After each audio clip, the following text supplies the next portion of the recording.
Live, I tell you, live. It says we're live. I don't know if we are or not. Hello, folks. I'm Brian, and I'm a late Brian by 1 minute. I'm Amber, and I was here the whole time. I was rushing to grab tea. We had technical difficulties. That is not a very tasty type of tea at all. So thank you for joining us on this live stream today. We hope... I'm not getting any video, just so you know. Oh, you're not getting any video? Well, it might just take a second. If we're having this many technical difficulties, 1 second.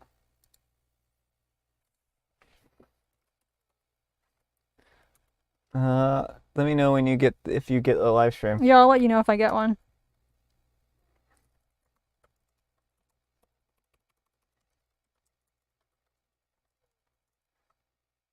If the signal is going through, let us know, because Amber's not getting a signal right now. So, sorry about that if we are having technical difficulties. There's something... Okay, now it's going. Oh, there we go. Oh, you've got audio and video. Excellent. I'm glad to hear that. Excellent. It was just Amber. She was the one who was making everything confused, confuzzled. I was busy looking at favorite butterflies. Oh, were you now? Yes. What's your favorite butterfly? My favorite butterfly is the kind that eats meat. The harvesters? I don't know. I'm just kidding. I mean, I like monarch butterflies. I mean, I had to go with the twisted answer because, I mean, like, you know, I have a reputation to maintain. Yeah, I'm a big fan of monarchs, but I said other because I like all three of them. I love monarchs, and we actually I raised a monarch from a caterpillar when I was a kid. Yeah. But red admirals are so friendly, and I love that. And then black swallowtails, the females, are some of the most beautiful butterflies there are out there. So Yeah. Hi, Tuesday, and of course, hello, Mary. We hope folks are doing all right today. And I hope you enjoy your butterfly questions. And I guess... It's a good way to celebrate National Amber Day because I love butterflies. It is a great way to celebrate National Amber Day. Let's get started. Let's jump into these stories. All right, so our first letter is titled, Am I a jerk for telling my boyfriend that it's his fault that all the women have dumped him after he reacted poorly to my career success and wanted me to choose? Oh, and hello, Embrace Grace. Welcome, welcome. You just prefer butterflies, yes. I mean, butterflies are amazing. I love them. So, last week, I, a 41-year-old female, took my boyfriend, Tony, a 42-year-old male of 5 years together, out on a date to celebrate a huge career milestone. Well, since 2014, I've been working towards getting a very comprehensive project from concept to reality. I took all of the steps. I got into a better situation 6 years ago, and then I got a commitment from the investors to take it to its next phase. Tony is an engineer. This is important to the story. We met in college, and I've always considered him a smart and a bit of a dream guy. I thought that we would have a quiet dinner, reaffirm being there for each other, and then go and be intimate together. Instead, I had to hear him ranting, saying how unrealistic I am, that I'm biting off more than I can chew. Not going to make this too long, so the whole thing sounded like, "Who do you think you are?" from him. I had to explain that there's no way that I'm trying to bite off too much. I've built my credibility, I've worked very hard to establish a decent track record, and I've acquired a solid set of associates to bring additional standing for our project. Still, he made very derogatory remarks, the kind one does when in disbelief or in chronic disapproval, and said that nothing is going to happen, that I'm stuck, and that I compromised myself, for which he is concerned. I am mad at myself for not saying anything on the spot. Instead, I've been overthinking it. He and I had plans to get married, raise our kids in a blended family, and grow old together.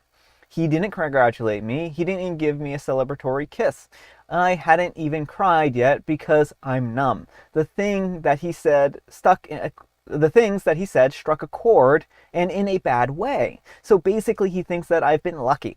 I did talk to him about it afterwards, after I went home to my place, and he doubled down with suspicions of me cheating on my part. He says that there's no way that I could get this far. I asked if he's mad because my project would also include his industry, which he's very proud of, and he denied it. This is like an ice bucket to my head.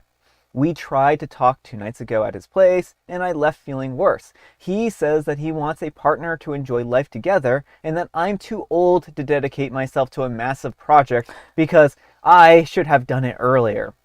I don't understand, since years ago, he wanted a successful woman for himself. He said that I needed to make up my mind between my reality, which is our tangible relationship, and my perceived new developments.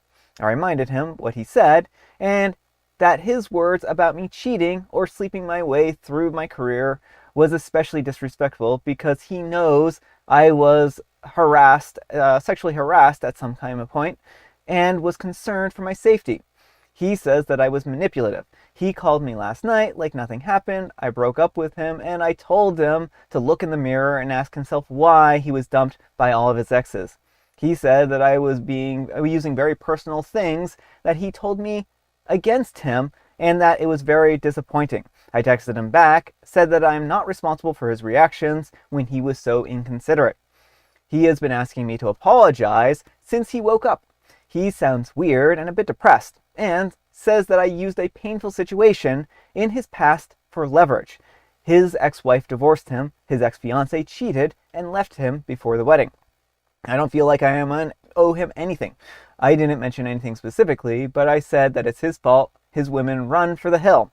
Figuratively, am I the jerk for refusing? Although I think that this affected him mentally. Edit, he works on the same job since after college with a very well-recognized company and comes with status and stability. He has access to nice things, and not like my project will affect his company. All right, folks, what do you think? Not the jerk. I mean, this guy does not sound like a good partner, and I can see why people would run from him. It seems like when OP showed that she might actually be really successful, he got intimidated and decided he needed to put her down. And you know, that's like the whole insinuation that she's only there because she slept her way there is so disgusting. And his, oh, well, you shouldn't take on a big project. You're too old. First of all, OP is in her early 40s. Yep. Second of all, a lot of people, it takes time to build up to a big project. Like, yeah, there are the occasional person who will start right out of college and do something big. But a lot of times it takes years to develop the skills, the networking, you know, the teams and everything. And so, yeah, he just seems really, really gross. Well, I mean, to the point of OP being too old, some people start in industries in their 60s, right? Mm-hmm. And I mean, like, that, and even later, right? Sometimes people don't gain success until much later in life. And that doesn't necessarily mean that they should have. I mean, if they had taken his advice here, then no one would succeed, right? I mean, at some point in time, like, you can always be too old for this or too old for that. And like, I just think that it's very short-sighted. Now, as for her using this against him, because that's her primary, like, question. Am I wrong for not apologizing for using this against him? Well, I think OP is stating a pattern of behavior, right? Mm-hmm. Right? She's saying you're exhibiting a pattern of behavior, and that is causing people to maybe be pushed away from you, right? So I think that that's part of what's going on here, is that she's hopefully helping him to see that maybe he has some bad qualities here that need addressing. But what do the comments have to say? So Mary says, not the jerk. OP's been lucky, not lucky in love. And I think OP pointed out some of much needed advice. Mm-hmm. Also bullet dodged. Shise says, what does he want in a partner? He wants a successful woman until she is, and then goes off and what? Rinse and repeat until someone puts up with it? Mary says, LOL, rinse and repeat with mouthwash. Yeah. Pretty much. Speaking of rinse and repeat, our next letter is titled, Am I a jerk for refusing to help my coworker after she threw me under the bus? Alright, so I'm a 32-year-old female and I work in a corporate office, and my job can be pretty demanding. I've been at this company for 6 years and I'm good at what I do. I don't mind helping out my coworkers, but recently I drew a hard line. Enter Sarah, a 29-year-old female. She started about a year ago, and at first we got along fine. I even helped her out when she was struggling to learn some systems and workflows. But as time went on, I noticed something very odd. Whenever something went right, she took full credit, but if anything went wrong at all, suddenly it was my fault. A few months ago, our manager called us into a meeting about a project that we worked on together. There had been a mistake, nothing catastrophic, but something that needed fixing. Before I could even open my mouth, Sarah immediately blamed me. She said, "Oh, I thought OP was handling that part. I didn't realize she missed it." Excuse me? She knew that we both had equal responsibility, but instead of owning up to it, she threw me under the bus. I stayed professional in the meeting, but afterwards I confronted her and was like, "What was that?" She just shrugged and said, "I panicked, sorry, blah blah blah." I told her that if she was going to pull that, she shouldn't expect me to cover for her anymore, and she just laughed it off. Well, fast forward to last week, and guess what? Sarah messed up a report, a big one. It was something that she was directly responsible for, and if it wasn't fixed ASAP, it would make her look really bad. She came to my desk, all sweet and friendly, and said, "Hey, can you help me fix this? I know you're really good with data." I looked her dead in the eyes and I said, "Oh, I thought you were handling that part." And then I went back to my work. She panicked. She ended up staying super late to fix it, but not before complaining to a few coworkers that I was being petty and not a team player. Some people agree with me, but a couple of my coworkers who weren't there when she threw me under the bus said that I should have helped because that's what good coworkers do. So am I the jerk for refusing to bail her out after what she did to me? Or should I have just let it go? All right, folks, what do you think? Not the jerk. I mean, the coworker has proven that she is untrustworthy. Like, yes, it's important to work collaboratively in a work environment, but not with someone who is actively like throwing you under the bus. Yeah. It's important for people to be able to own up to their mistakes and share the blame when it's warranted. And if OP were to help her with this, then it would go unacknowledged. She would just be like, "Oh yeah, I fixed it, everything's fine." And if anything went wrong, she would pin it on OP. Like, it's a pattern of behavior. Yeah, I mean, that's what I see here as well. I mean, it seems like she is going to continue to throw OP under the bus, and that right there isn't great at all. And I think that OP was right to not want to help her out, especially after feeling this betrayal from them, right?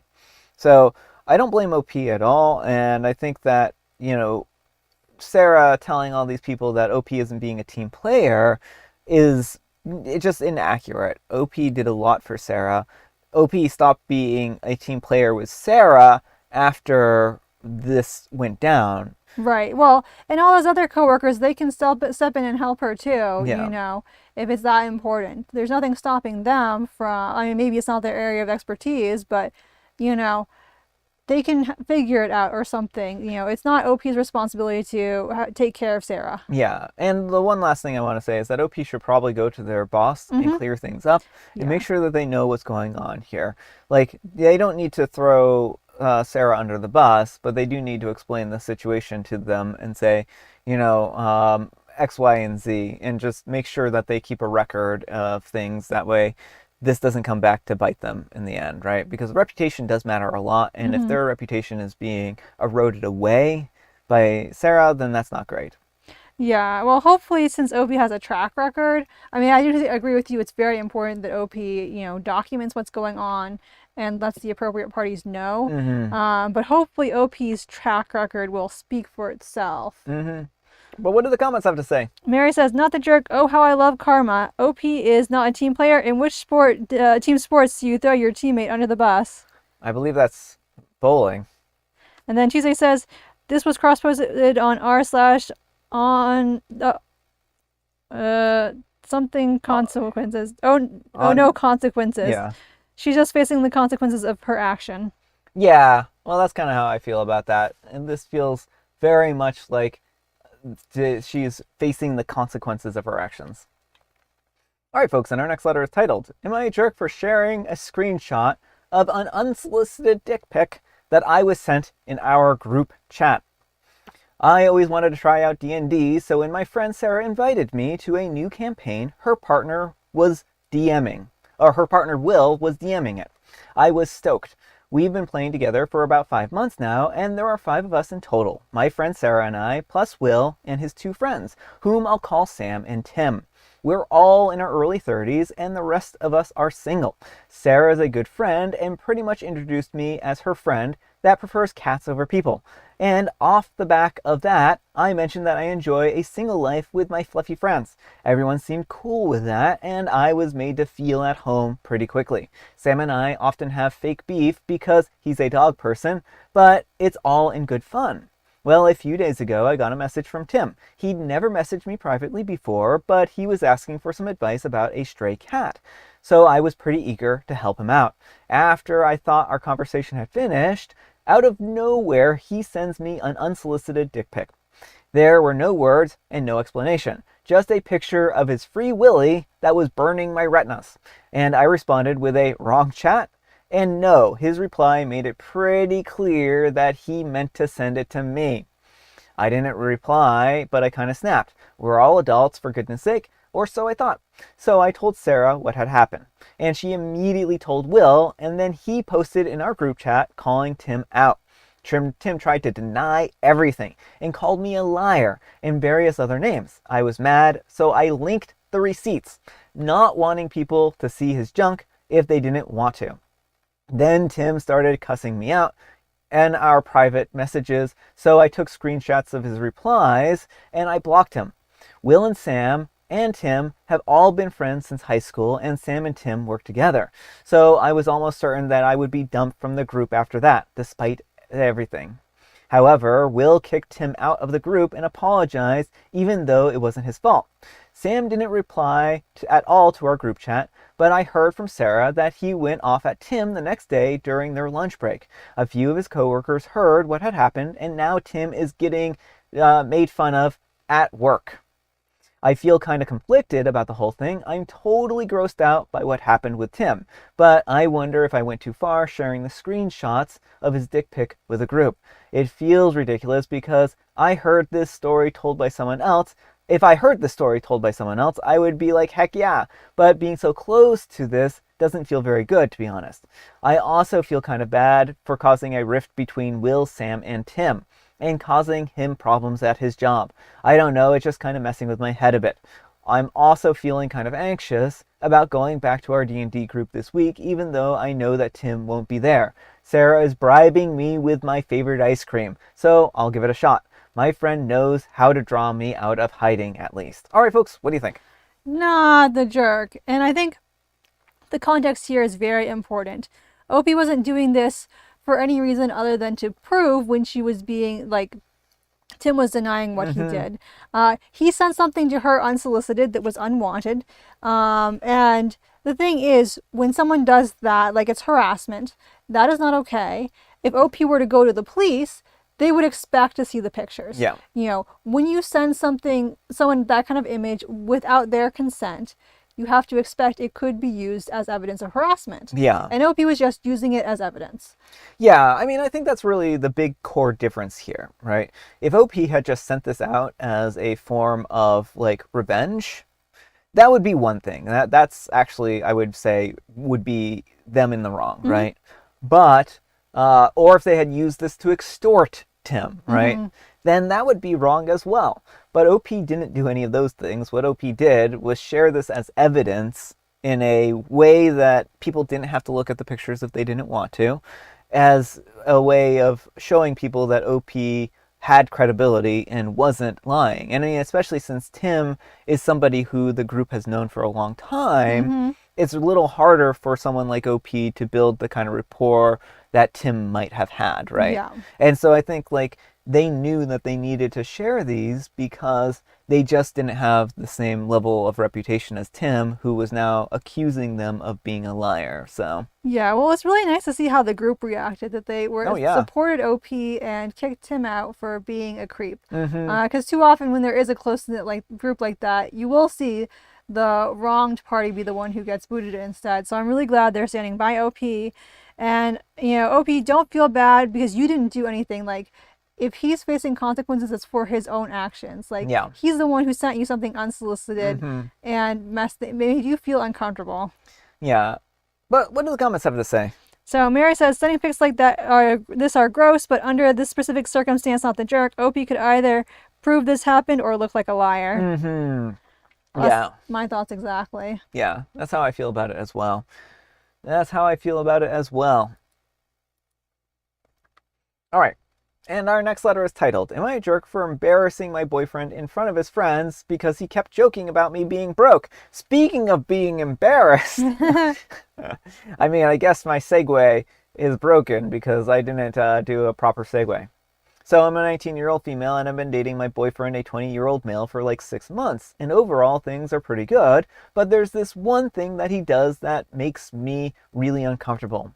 He makes these little jokes around his friends about me not having money. Like I work part-time and I go to school. Yeah, I'm not rich, but it's not like I'm asking him to pay my bills or anything like that. I pay for my stuff and I split everything 50-50 when we go out. Anyways, we were hanging out with his friends the other night and he goes, haha, careful, she's broke and she might ask you to cover her Uber or something like that. And everyone laughed except for me. I literally stared at him. He saw that I was annoyed and doubled down and was like, babe, I'm kidding, calm down. So I said, it's funny how I'm broke and I still managed to buy your birthday gift and pay for a dinner with the card that you did. And pay for dinner when your card was declined last week. And it got real quiet after that. Now he's mad at me, saying that I humiliated him in front of his friends and that I should have talked to him privately. But I've told him before that these jokes bother me and he never stops. So I don't know. Am I the jerk for putting him on blast like that? All right, folks, what do you think? No, not the jerk, but dump him. You don't need this kind of energy in your life. He knows you don't like this, that you don't find it funny, and he chooses to continue to repeatedly humiliate you. Yeah. And that's not what you want in a partner. Your partner should have your back. They shouldn't be the one throwing, throwing you like under the bus and like making these weird comments. Yeah, I mean, the biggest problem I have here is that he's tearing her down, Mm-hmm. and this is clearly like he's having fun at her expense. Mm-hmm. This isn't something that they're both laughing about. This is him, basically being like, oh, look, it's the old ball and chain. Oh, look, she's, haha, I have nothing but contempt for my partner type of joke, Right. Well, and on top of that, I think that there might be some financial insecurity on his part. So he's trying to make OP look really broke so he can feel better about himself. Mm-hmm. Because, I mean, his card got declined, so he's clearly not doing too hot financially either. Yeah. So. Yeah. But what do the comments have to say? So Tuesday says, not the jerk, why is it okay for him to do it and not her? If it's a joke, it needs to go both ways or else it's bullying.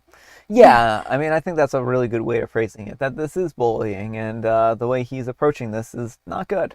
And then Mary says, not the jerk, I would have added, name one single instance where I asked you to cover for anything, ever.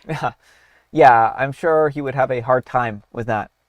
Speaking of having a hard time, am I the jerk for hiding the location of my best friend from my wife? So about 5 years ago, I moved about 15 hours away from my hometown for a job. Shortly after moving, I met my now wife, Becca. A few years ago, I had a buddy, JR, from back home come and stay with me. While here, he met my wife's sister, Maggie. JR and Maggie hit it off. They pretty quickly started dating, and Maggie has a daughter from a previous relationship. Daughter's dad is very much in the picture. Well, almost a year ago, Maggie and JR moved in together. At the time, Maggie was living with her parents because she could not afford rent on her own. Things seemed to be going pretty well. It's a long story, but almost 2 months ago, JR got pretty irrefutable proof that Maggie was cheating on him. He was angry, depressed, and overall distraught. He could not deal with confronting her, but he could also not deal with living with her. He talked to me and wanted my help to get away. So I reached out to my network of people who are not mutual friends of Becca and I to get him a place to stay. Becca, Maggie, and Maggie's daughter and my mother-in-law were going out of town to visit mother-in-law, Mom, a few months after he found out. I had a work friend with a rent house. And I helped JR pack his stuff, which was like 90% of the apartment, and he moved out. He sent an email to Maggie about why he had moved out. He left a check for the rent and the utilities through the end of March, where their lease was up, and informed the landlord that he was not renewing. Maggie got the email and called JR numerous times while on the trip. My wife called me and asked what was going on and where JR was. I told her that JR had moved out and that he was safe, but I will not let her know where he is. They got back and Maggie flipped out about the stuff that JR took.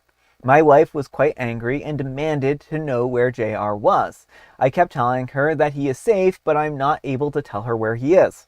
The last month has been tense, and my wife is begging me and made threats to know where JR is. She even tried to use my phone to impersonate me to call JR and get information. I have since changed my passcode. She says that we are married and this is affecting my family. I deserve to know. I refuse. She has even talked about this being a divorceable offense. Am I the jerk? Edit. My wife knows why JR left. Maggie has admitted since he left that she was cheating. My wife denies knowing about the cheating, and I do believe her. Historically, Maggie and Becca are not close. Prior to JR moving here, we would see Maggie maybe once every 3 months.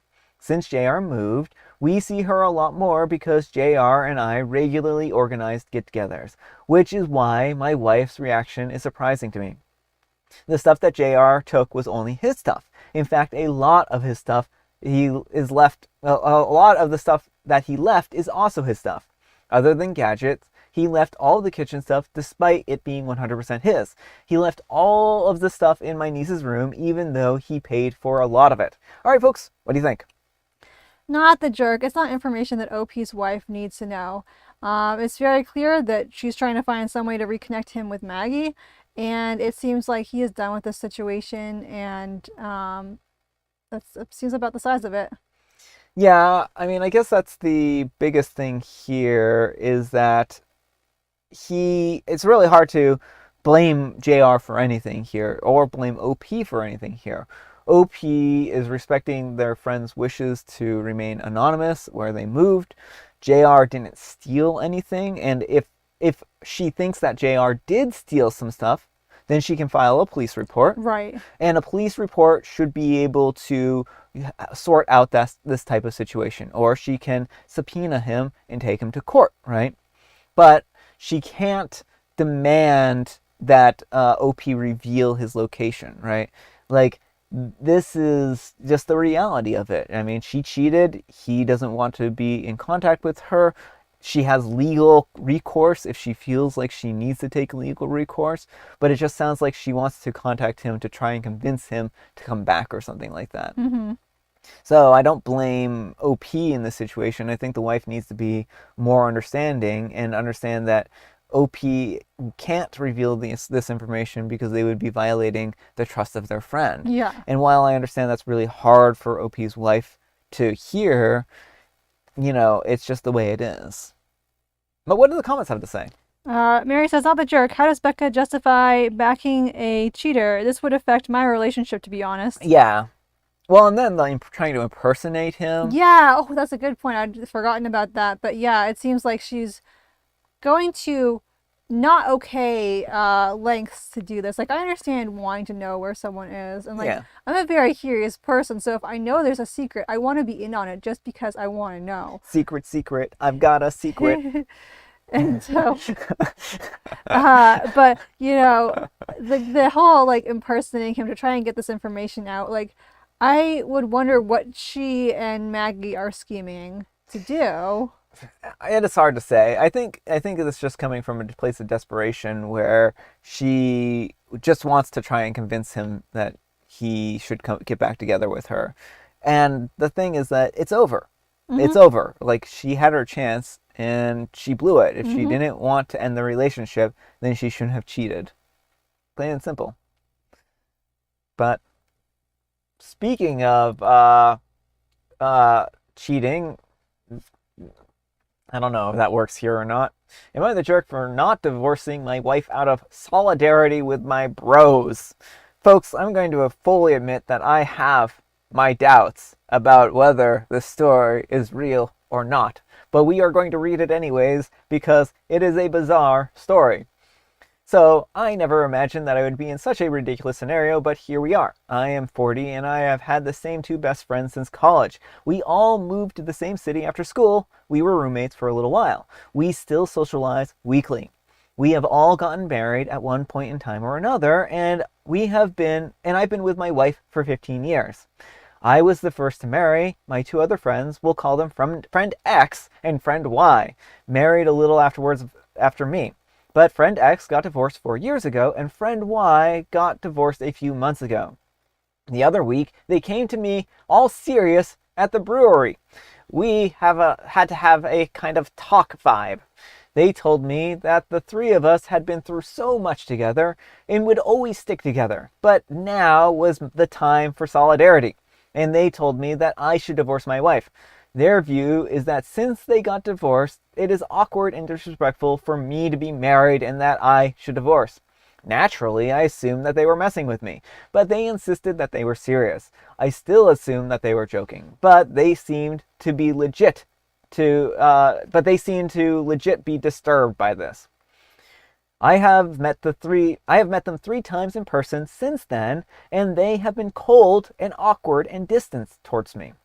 When I press them, they tell me that they are surprised that I won't commit to solidarity with them and won't get divorced. I have started to ask around, and they have apparently said this to other people. I think that they are serious. They want me to get divorced. I got them to come over earlier tonight, and I told them that if they were messing with me, now was the time to admit it. They were offended and insisted that they were serious. I told them that there is no way that I would ever divorce my wife. Friend Y said that it could be temporary and that I could remarry her in a few years, once they had both found potential new spouses. I refused outright. I told them that I thought the request was ridiculous. They both said that they're now questioning the friendship with me, and that I was ruining a long-standing vibe by rejecting solidarity with my bros. Yes, they really said that. I couldn't believe it. I told them that I love my wife and that I would never divorce her, but I still can have solidarity with them. They left. Most of my other friends said that I should have definitely not get a divorce, but my aunt astounded me by saying that friendships can last a lifetime, marriages come and go. I thought that that was a really cynical look, but it still shook me to my bones that another person unconnected to my friends would side with them. So I had to come to Reddit. All right, folks, what do you think of this story?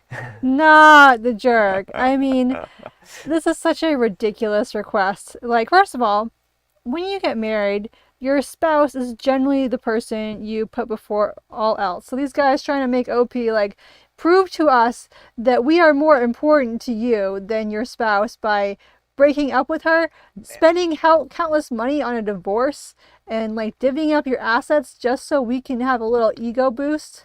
Yeah, and the whole, oh, you can remarry her in a few years. Yeah. What makes you think she would even want to remarry in a few years after getting divorced? Well, that's exactly like she's not in solidarity with these bros. Like, oh, I have to divorce you, but it's okay. We can get married in a few years. Like, if I'm her, I'm just like, yeah, no. If you divorcing me for your bros is more important, you can go marry your bros. Yeah, I mean, I think that's really well said.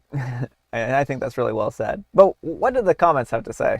Mary says, okay, this is one for the books, not the jerk. How about OP suggests that he will leave the group and the rest of them should follow suit and leave the group as well? Broship dilemma resolved. Yeah. I just have a really hard time believing that they would make the suggestion and, OP would feel conflicted about this in any way, shape, or form. Like the aunt, like unless there's something that we don't know. I mean, I don't know. I buy it's possible. I'm not saying it is true, but like there are some people who like they could be really jealous that OP has a happy marriage and are trying to sabotage it because they've been unlucky in love. It sounds like, especially now the second one's gotten divorced, they might have been commiserating, and OP's been together 15 years, married for 15 years. Like that's a a long time to be married to someone. Yeah, how much did they pay the aunt? That's what I want to know. Like that was such a weird comment. Like so many friendships don't last a lifetime. Like there are people who are lifetime friends, but there also are people who are married until death do us part. Yeah. So yeah. Speaking of until death do us part, this has nothing to do with anything in this story, but we're going to use it anyways. Am I the jerk for telling my sister that it's not my fault that she has children? Burn her account as I'm paranoid. For some background, I'm a 28-year-old female, and I have been working at a bank as a processor for the last 10 years, and while I know that I'm lucky to have my job, my working pattern is good, and I have the option to work from home. The job itself is boring and can be stressful, and it's not what I want to do with my life. I could never decide what I wanted to do when I was younger, and instead of going to college, I decided to work and gain experience for maybe a year or so until I could make up my mind before returning to higher education. But I got too used to making money and I never did. Well, fast forward to 10 years, and I've come to the conclusion that what I would like to do is write books full time. I have been writing and self-publishing for a few years now. However, I would like to be able to dedicate more time to that. But up until now, it's never been an option. My husband, a 30-year-old male, was promoted almost 2 years ago, and now is literally doing his dream job. He makes far more than I do, but not quite enough money to completely support us just yet. But recently he took me aside and said he knew that I wasn't happy in my job, and it was hurting him to see that. He suggested that instead of working a 40-hour week, I reduce my hours to maybe 25 instead, and then we can easily afford it. I was completely over the moon at the suggestion and agreed. Were also happy to accommodate me due to the length of service. My sister, a 24-year-old female, on the other hand, was not so happy about my decision. My sister and her husband, a 27-year-old male, both work full-time hours and have 2 young children. My sister accused me of being lazy and saying that I shouldn't be taking less hours until I have children, in order to do something that's just a hobby. She says that even she has to work full-time in order to raise her children, and that me not feeling like working isn't an excuse to sit around at the house and do nothing all day, while my husband is out making money. I've told her that I've worked nonstop since I was 18 years old, and now I finally know what I want to do with my life, which got me the response that if I took more initiative to find out before now, I could have been doing what I love professionally for years instead of just starting out. This is where I think that I might have been the jerk, because I basically told my sister that while I could sympathize with the fact that she had a lot on her plate, it's not my fault that she has children and I don't. At this point, she raged at me, saying that I'm clearly too irresponsible to understand the sacrifice and dedication it takes to have 1 child, never mind 2. And that if I want to be a part-time worker and write silly love stories, then I can go and do that. I've spoken to my parents, and while they don't think that I'm in the wrong, they say that I should be more understanding of why me and my husband being in a financially better position is a sore spot for my sister. Am I the jerk? All right, folks, what do you think?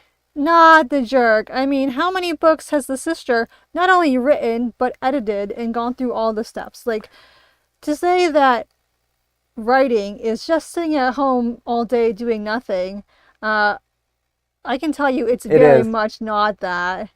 It is. No, it's not. I mean, I may be biased because I'm a writer, but like it takes a lot of dedication. And it seems like OP and her sister chose different priorities in life. OP's sister wanted kids, and kids cost a lot of money.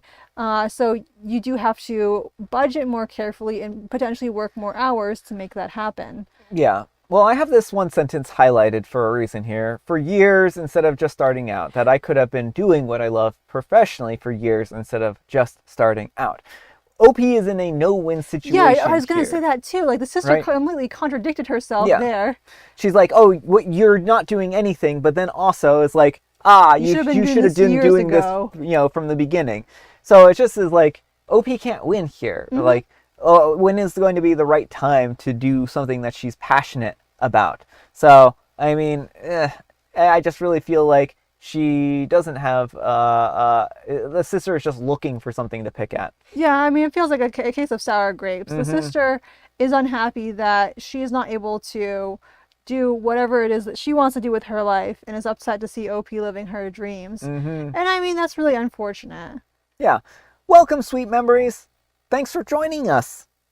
We hope you are doing not so rushed now. I was late too, so don't feel bad. By a minute. I was late by a minute. Speaking of being rushed. Wait, we haven't read Mary's comment. Oh, well, yes, please, let's read them. Not sure how a job can be boring and stressful at the same time, but not the jerk. What an absolutely cool hubby. OP should just respond to, sis, jealous much? Yeah, exactly. Sorry, Mary, I didn't see your comment. I saw Sweet Memories pop up there, and I was like, oh, a person. I have to greet them. Yes. I don't remember what my segue was, but I thought it was perfect at the time, so we're just going to stick with it. Am I a jerk for telling my mom that she can't date my boyfriend's dad? So my parents separated when I was around 3 years old and both moved on with different partners. I only saw my biological dad every week or two as a kid when I was 11. I stopped seeing or speaking to him completely. Several years after the split, my mom met a new guy, Jason, who she had my sister with and got married to when I was 9. I always considered my stepfather as my dad because he acted like one and treated me better than my biological dad ever did. About 8 years later, they divorced and my mom has never had a serious relationship until recently. My sister and I still kept contact with Jason, talking to him all the time, and I'm currently 24. During college, I met my now boyfriend, Matsu. I love him so much and he means the world to me. However, he was raised by his single dad, who's a few years older than my mom. After me and my boyfriend introduced our parents to each other, they seemed to get along great, which we were happy about. Fast forward to about 9 months, and I'm at my mom's house. She tells me that she needs to talk to me about something and that she doesn't want me to get upset or angry at her.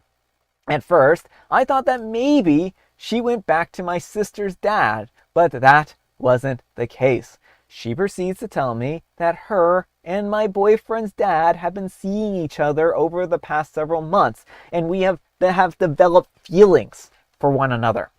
And that they want to make it official, but they think that it'll be strange once people find out that their children are dating each other. She basically told me that I had to end things with Matsu, so that she and her dad, and so that her and his dad could be together. I flipped out and I told her that there is no way that I would be ending things with him just because she likes his dad. We got into an argument and I left the house, calling my boyfriend to tell him what happened. We sat in his living room and he called his dad to ask him what was going on. And his dad told him what my mom told me and that he was sorry that it had to be this way. We were both shocked and didn't know what to do or think. Obviously, neither one of us wanted to end things, but we just don't know how to go about the situation. After all 4 of us had a conversation together, they even mentioned potential marriage and how we would definitely have to do something about our relationship if that was the case. I've had a few family members reach out to me about the situation and are on my side. However, my mom twisted the story somehow.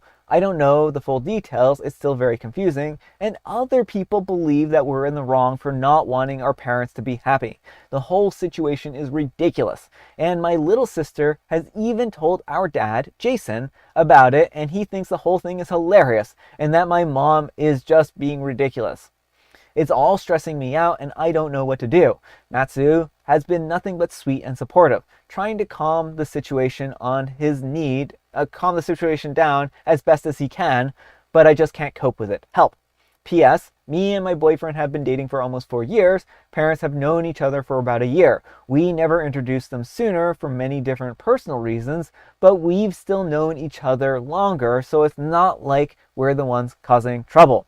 All right, folks, what do you think? Absolutely not the jerk. I mean, the parents are ridiculous for thinking their relationship somehow trumps OP's relationship.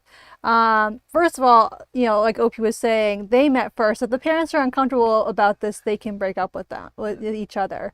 But they can't just be like, oh, well, you're younger than us, so like our age trumps you or something like that. Yeah. Elope. I was gonna say, if you're not ready to elope, just get some rings and pretend you eloped. It wouldn't be that hard to pose an elopement.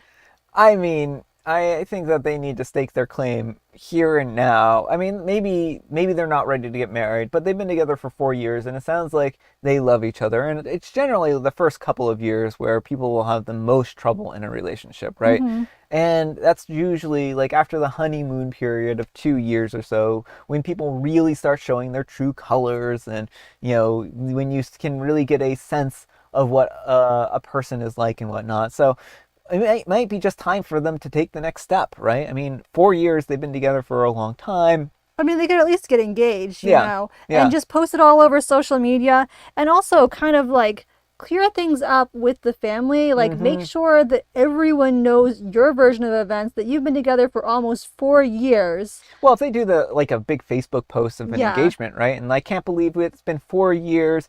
We're going to be getting married soon or something like that. Mm-hmm. Blah blah Yeah, you blah. gotta beat the parents to the punch. Yeah, control the narrative. Get this engagement on, or elope, or whatever you need to do to make sure that your parents can't go ahead and do this absurd thing. Like, they could pick any other person in the world, but they had to choose the dad of the person you were dating. Right. And I mean, they can still be together if they really want to, but they're gonna have to sit with that uncomfortableness. Yeah. And it's their own making. Yeah, exactly. But what do the comments have to say? So Sweet Memory says, no, that's ridiculous. Mary says, heck no. First come, first served. Mom is cracked. If mom and dad can't handle the situation, it's their obligation to split up. And good for a little sis and bio dad. Yeah. Marsha says, I can't believe the parents would expect their children to break up. I tell them to break up or get over their dating. And Mary says, these parents have already shown their true colors, selfish green. Yes, selfish green indeed. Speaking of selfish green, our next letter is titled, Am I a jerk for being put off by my girlfriend duping my house keys without my knowledge? And of course, OP is being selfish and green with envy in this situation, right? That's why the segue works. I mean, the girlfriend could be being selfish. She might be. We'll find out soon enough. I'm a 29-year-old male and my 31-year-old female girlfriend have been together for a little under a year, 10 months. Things are great, and she's really cool and fun to be with, and we share similar hobbies. There hasn't been much to worry about, and we haven't really had any real arguments. For some context, she usually comes over to my place in the mornings because I work nights right now. Anyways, normally, she can just use the keypad to unlock the door, as she has a temp code. But right now, it's been broken. A couple of weeks ago, she asked if she could use my house key for the day because one of her clients' houses is nearby, and she just wanted to finish up some computer work after my place at my place instead of doing it in her car. I would be sleeping for work. Okay, fine. A day goes by and she hands me back my key, no worries.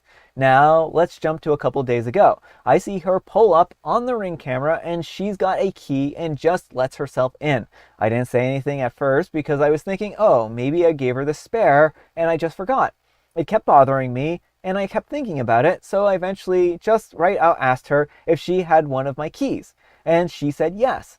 I asked if it was the spare one, and she went quiet for a second and then said no, she got one made to make things easier. I immediately felt put off and I said, that's ridiculous. And I explained to her why I found it weird and sneaky.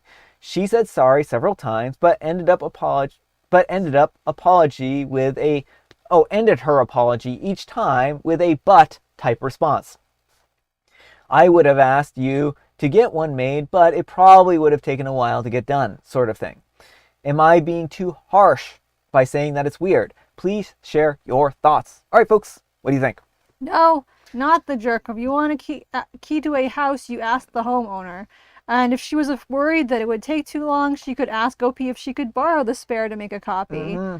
You know, there are all kinds of ways she could have done this with OP's full knowledge and consent. Yeah. And she chose not to do that. And that would be raising my spidey senses are tingling. Like, why does she need to have a key that OP doesn't know about? Well, I mean, I don't think she hid it, right? And I'm not justifying her, mind you. And so I think maybe in her mind, she really felt like she was justified in this, or that it wasn't really all that bad. But this was a huge breach of trust here. He loaned her the key so that she could use it for a day, not make a copy of it so that she had free reign and access to his apartment, right? So I think that most people would understand that when you borrow someone's key, it's a temporary thing. It's not meant to give you permanent access to someone's house, right? Mm-hmm. But I don't know. I think that she should have known better, but now she should definitely give the key back and try to rebuild trust with him if she really didn't know any better in that situation. But what do the comments have to say? Mary says, this is a tough one since OP has no problem with girlfriend having the code, but still, not the jerk, it just feels sneaky. Yeah. Sweet Mary says she has no right to do this without him knowing and approving. Yeah. That's the problem I have here. And I'm kind of like with Mary on that, where it's like he already was giving her the passcode. The keypad is broken, so I think maybe she was like, oh, it's the same thing as having the passcode type of thing, but it's not, right? I mean, it's a little bit of a different situation. It looks like Marsha also said something. Yeah, so Mary said, you can always change a key code. Changing the locks would cost money. Yeah. And Marsha says, making a key without permission is a bad sign. She thinks she's entitled to someone else's house. I'd lose that friend. Probably a good idea. Alright folks, and our next letter is titled, Am I a jerk for refusing to keep paying the bills now that my boyfriend is loaded? I'm a 29-year-old female and I've been with my boyfriend, a 31-year-old male, for 6 years. We build a life together, share everything, support each other through tough times, and always split expenses down the middle. I work as a high school teacher making $45,000 a year, while he used to work as a mechanic earning around $50,000 a year. We weren't rolling in cash, but we made it work as a team. When things got tough, I always had his back. During the pandemic, when his hours were cut, I covered most of the bills without hesitation because I believed that we were working towards a shared future. I even gave him a lot of money for this project of reselling things, which completely failed and almost drove us to bankruptcy. I never made him feel guilty because that's what you do when you love someone. Well, a few months ago, everything changed. His estranged uncle passed away and left him $800,000 in cash and a fully paid vacation home in Colorado. I was genuinely thrilled for him. I thought that this could be a turning point for both of us. I imagined a future where we could finally breathe a little easier and maybe even start planning for a family or at least escape our cramped apartment. But instead of this bringing us closer, the money created a huge divide. The moment the inheritance hit his account, he told me outright that it was his money and that I wasn't entitled to any of it. I didn't expect a handout, but I thought that we would share the burden a little more fairly, especially since I'd carried us when he couldn't. Instead, he quit his job, decided that he was retired, and now spends his day gaming and treating himself to luxuries like expensive meal kits and new gadgets, while I'm still working long hours and paying half of the bills. He even jokes that he's living the dream while I'm exhausted every day trying to make ends meet. The final straw came last week when my car broke down. The repair bill was $900, more than I could afford without seriously cutting back. I swallowed my pride and asked if he could help, thinking that after all we'd been through that it wouldn't be a big deal. He laughed and said, "You've always been independent. You've got this." I was hurt. After years of supporting him emotionally and financially, the second that he had the means to make life easier for both of us, he left me hanging. So I told him that if his money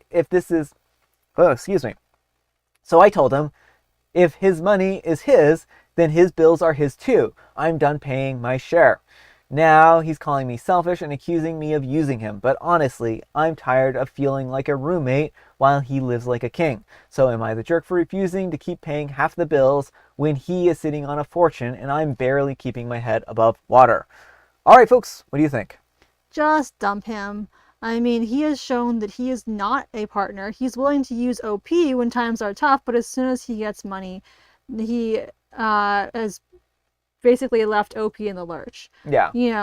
And first of all, he's not being very wise about this. He's going to be retired for all of a couple years before that money runs out. Like, yeah. $800,000 is a lot of money, but if you're spending it on lavish stuff you've never had before, door dashing expensive meals every day, money goes quickly. Well, $800,000, even invested well nowadays, you might be able to live on it if you live frugally. Yeah, very, very modest lifestyle. Right. We're talking very, very modest. You make your own food. You cut back on only the very necessary expenses. There's a good chance that you can take $800,000 and live in investments with that. However, it isn't going to last very long, like Amber said. If you're buying DoorDash every day and spending it in luxuries, that money is going to last him all of 5 years, if that, at the rate he's going through it. And I don't know how he thinks that he's going to be retired. And when things finally fail on him, is he going to come crawling back to OP and being like, "Oh, I'm broke. Can you help me out here, please?" Well, right? That's it exactly. And OP, you don't need to be on this sinking ship. He doesn't care about you. He's willing to leave you to like in this bad situation, and then as soon as things get hard again, he's going to be begging you. Yeah. Like, cut him loose before that point. Yeah. I mean, he's going to have to sell his vacation home because he's not even going to be able to afford the taxes on it every year type of situation here. If OP wants to salvage this relationship, I think they need to go into couples therapy. And he needs to be willing to listen and hear OP out, because OP has said a lot of really good points here. Like, oh, I supported him during these hard times, and now he's treating me like I'm a gold digger. When they should be both celebrating, because of this windfall, right? They should be working together and not being like, oh, it's my money. No, it's my money type of thing, right? I can understand OP's frustration. I think, like, if she wants to really drive the point home, she should make an invoice of all the things that she's helped him with and say, look, I understand that your money is your money, but, fair is fair. You should pay me back X, Y, and Z dollars from the pandemic, your failed business, all these other things type of thing, right? If she really wants to. I mean, that's kind of spiteful, and that's kind of like I feel like if you're getting to that ending. point, like the relationship's already gone. Like, Yeah. And that's why I think is in general, this relationship is done for. Yeah. He has shown that he's a selfish person. Yeah. And like, there's no recovering from that. Yeah. But what do the comments have to say? So Sweet Memories says he's taking advantage of her. She should leave, and I would send him a bill for the last few years. Yeah. Mary says, retired on a measly $800,000. Opie, this guy has a flimsy handle on real life. Don't worry about whether he should share or not. Just get out. Yeah. Marcia says, I'd make him pay back the money he borrowed for his failed business venture. Yeah. Yeah. And then Mary says, sinking ship, well put. Yeah. I think we're all on the same page. And fortunately, that page is not on this sinking ship. All right, folks. In our next letter. I thought it's tea time. Oh, we can do tea time. I mean, we could do tea time. And then we have a couple of stories. I want to do 2 more stories after tea time. So we won't probably do this story, but we'll do this story instead. All right, folks, it's tea time. Grab your beverages of choice. I've got some tea right here. And Amber, she has allegedly a joke from a joke book that isn't one that she wrote. Yes, this is the other joke book. I knocked over a glass of water onto the table. Now it's a pool table. Aha, it's funny because there's water. It's water. We put the water on the table. It's only a pool table if you, carve a hole in the middle and put water inside of it. And it looks like Monarch reigns supreme. Oh, does Monarch reign supreme? Let's go ahead and end this poll and see how everyone has voted. It is 50% Monarchs, 37% others, and 12% Swallowtails. But the Red Admirals have no love at all. I voted others so I could include them as well. I love all these butterflies. Red Admirals are so fun. Like, I have pictures of we had a Red Admiral last summer that would like land on Brian's hat, and I got to land on my hand a couple times, and it was like the greatest thing. Yeah, there's a picture of me at somewhere with a Red Admiral on my hat. Yes. And I'll have to share that at some point in time. Tuesday says the special guest tea, and that you're making lemon ginger tea. Ooh, very nice. That sounds quite lovely. Mary says Diet Coke for me, Mega Mint for Brian, pool table to sink the 8-ball in. Yeah, exactly. And folks, I have the special guest tea. So great job, Tuesday. Way to guess, right? Monarchs do have a stained glass vibe to them. They do. They have like that big, thick border around things. They're very pretty. I love them. Yeah. I love butterflies in general, if you can't tell. All right, folks, we're going to read these 2 stories together. They're very closely related to each other. And our our next one is titled, Am I a Jerk for Letting My 14-year-old Believe in Santa? Throwaway because I don't mention my kids on my main account at all. My oldest daughter is 14 and started high school last year. We've always been big on Santa, as my family never really wanted to tell the kids that he's not real. We figured that they would figure it out on their own at some point in time. Why not preserve the magic and innocence until then? The 14-year-old hadn't reached that point yet, so we weren't going to take that away from her. Well, yesterday at school, she apparently was having a conversation with a group of classmates, and she came to learn that Santa isn't real. She came home very upset and embarrassed and doesn't want to return to school on Monday because she's afraid that people will bully her. My parents and sister are mad with me for letting her believe in Santa this long, which they say directly resulted in her embarrassment. They are saying that I should have told her years ago and that they thought that she was only playing along for the sake of the younger siblings. I really thought that it was harmless fun. Am I the jerk? All right, folks, what do you think? Oh, and sweet memories. I have Mega Man, matcha. Mega Man. I just told you I have the special guest tea. Yes, it's the green matcha. I'm gonna say it depends on how OP was approaching the situation. Like, if OP just never said Santa wasn't real, then I don't think they're in the wrong. Like, my parents never sat us down and were like, oh, by the way, Santa isn't real. They just assumed, like, they just played along. Like, even the first year I lived with Brian, I still got a Santa gift. My dad still gave me one. So, but the thing was, I figured out when I was like 7. So it wasn't like I didn't know Santa wasn't real. It was just like everyone played along. So if the parents just like never told her, I don't think it's wrong. But if they actively were like encouraging her to believe, I think that's a different story. Yeah, I mean, that's the big difference here is if between, for me, whether or not they actively encouraged it and denied, and whenever she asked if they were like, if she was like, oh, is Santa real? And they're like, oh, of course he's real, don't worry, type of thing, right? Versus, oh, if she asks, is Santa real? Them being like, well, what do you think? Do you think Santa's real? What makes you think he's real? Type of thing, right? Allowing kids to kind of develop critical thinking skills and making it into a game of almost like solving a puzzle, I think can really help a kid to come to terms with the reality of Santa, right? Because they're going to not feel like they're left out, right? They're not going to feel hurt about not knowing Santa existed. They're going to realize that it was, something to kind of help them, it was a game to type of thing to play, right? And so I think that would lead to a lot less of a hurt feeling type of thing. As for the bullying aspect, what do you think about that? I mean, it's unfortunate if the other kids are bullying her. Like, that's really not cool. Um, I don't think OP can take responsibility for that though, because again, that's on the kids who are being bullies. Yeah, yeah. I remember when I was in 5th grade, there was like one kid in my class who still believed in Santa, and her contention was her parents couldn't afford presents that she got from Santa. But like, I don't feel like anyone bullied her for it, and so Yeah, well, I mean that right there is like some kind of evidence or proof in favor of Santa being existing, right? Because like if the kid sincerely believes, oh, well, my parents would never be able to afford these things, the only explanation is that Santa does exist. Like, that's evidence towards the proof of or existence of Santa, right?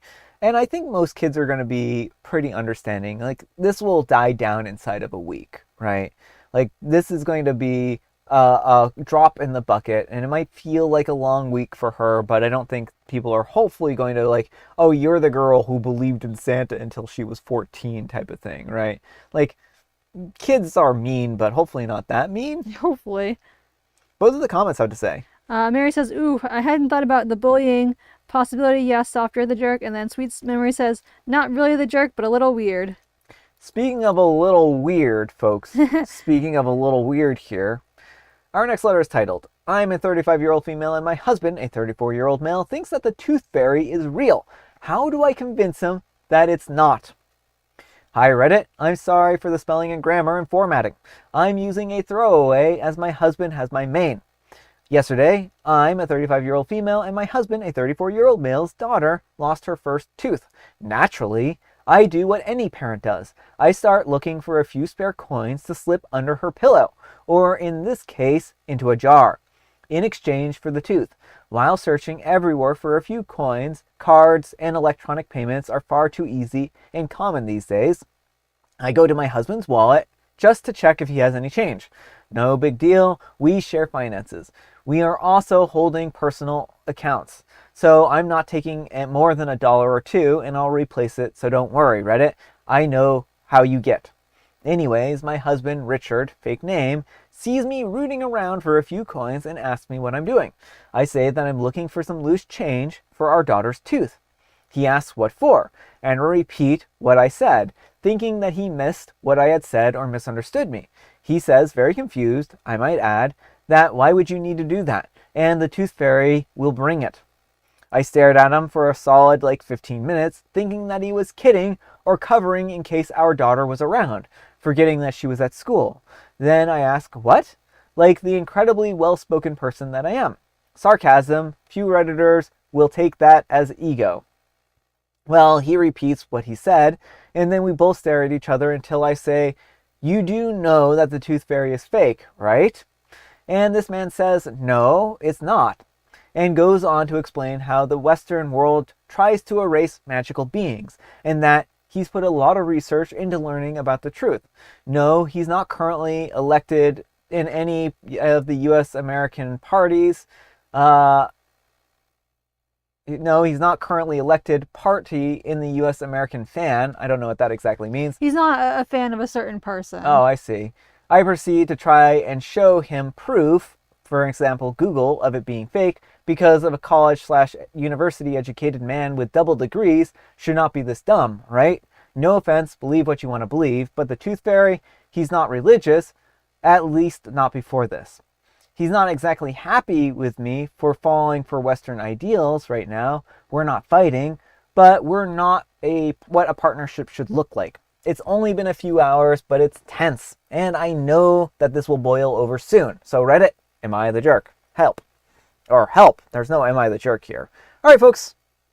I mean, this is a tough one because the obvious way to prove the tooth fairy isn't real is if nothing showed up in the daughter's jar, but you don't want to do that to the kiddo. And so it's like, we have to find out what counts as an acceptable news source, and this is just exhausting when someone will not take legitimate, credible information and has gone down some rabbit hole and has the weirdest sites on the internet as their proof that's this is the verifiable truth. How do you even reason with someone at that stage? If his parents are still alive, call them, have his mom get on the phone with him and explain to him in no certain terms that she was indeed the person who put the money under his pillow or in a jar or wherever it goes.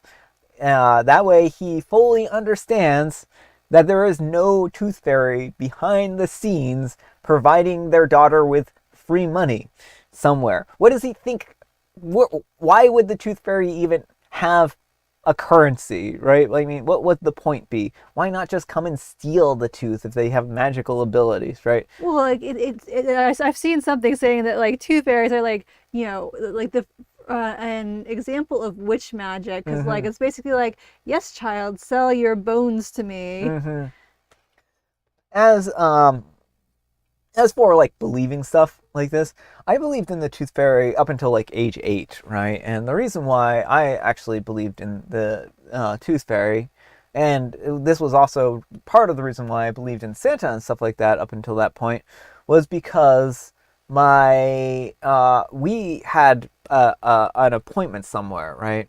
And I had lost a tooth the night before, and I put it under my pillow. And I was upset or disappointed because the tooth fairy didn't come to visit me that night.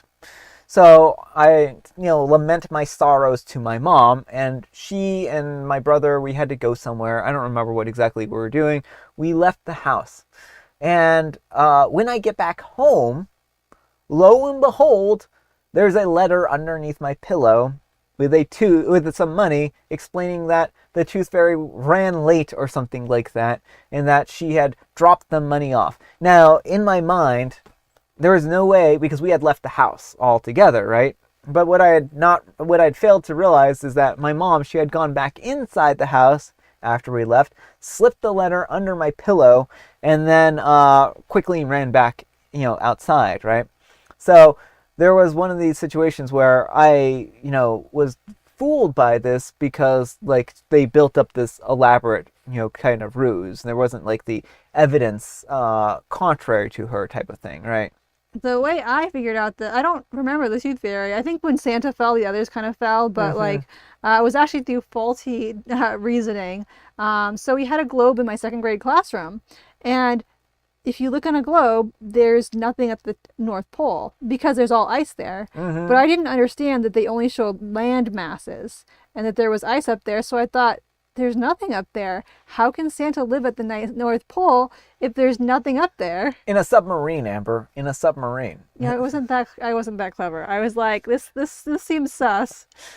So, uh, yeah, I agree, Mary. The letter does crack me up as well. It was very clever of her because it was one of these things where we left and there would be no way, in my mind, at the time, like, oh, no one could possibly have gotten back in, been in the house while we were gone. It had to have been the tooth fairy.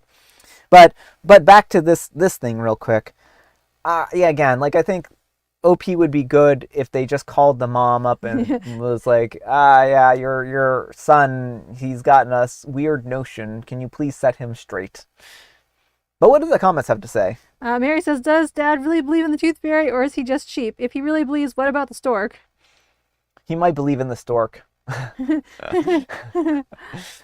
Somebody was not in the delivery room. Yeah, somebody wasn't in the delivery room at all. No sense of biology. And I have a hard time believing this story, but I don't know if it's the most unbelievable story that I've ever heard either. I mean, people are wild. I will buy them, Yes. Speaking of being wild, oh no, I haven't updated the thing yet. When is our next live stream? It is April 25th. All right, let's update this real quick. Our outro text. April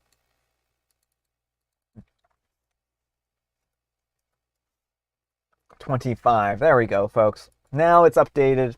Now we know that we don't have to go backwards in time, but I also believe that the rest of the planet is now undergoing daylight savings time, so we may end up having times shift for certain demographics and groups and stuff like that. So yeah, I know the UK is changing at the end of the month, so yeah, I don't know what's going on with everyone else. yeah. But yeah, folks, that's all the time we have for today. Thank you so much for joining us. We really had a great time. Yes. Hopefully you enjoyed these stories and hopefully you enjoyed the live stream. I had a lot of fun. I hope you did too. I did have fun. So Amber, we need some kind of moral advice and or guidance, and please have it on the tooth fairy. If maybe don't teach your kids that magical beings are real. Yeah. I don't know. Like I have serious questionable. Like I understand the enjoy the magic aspect of things, but I also feel like it sets kids up for a lot of disappointment and kind of low-key distrusting your parents, which actually it depends because I really loved that my parents just never told me Santa wasn't real and just kind of played along, but I can see why people would be upset and betrayed, so I don't know. Yeah. Well, hopefully you get a good rest tonight, sweet memories. I know the daylight savings time stuff is always, I never like it. It's so annoying because you just lose an hour and then the whole next few days are just weird because it's supposed to be an hour different than what it is. Mm-hmm. Yeah, I really have a hard time with lying to kids too. I think that's not good. I know we're kind of jumping around in conversations here. I saw sweet memories. Living in the muggle world. Yes.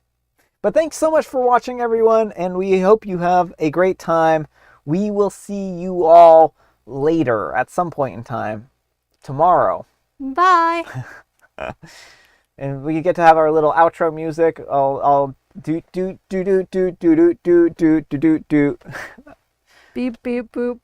Yeah, it's human music. Human music. Thanks, everyone. We'll see you later.